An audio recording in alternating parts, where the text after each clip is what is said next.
guess what? We caught about 6 fish in here. So I want to show you guys what a fish waterfall looks like. Okay, ready? Go. Fish waterfall.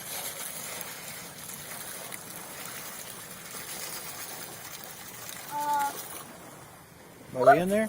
Look. Hold on. Look, there they go. Whoops.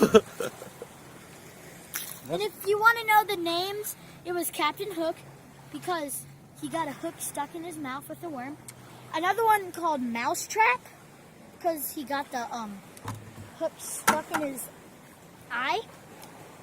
So Captain Hook, Mousetrap, Tom, Jerry, and Bob and Bobby. So yeah, that's it. Like, subscribe, and click that bell icon to get notified every time I post a new video. Bye!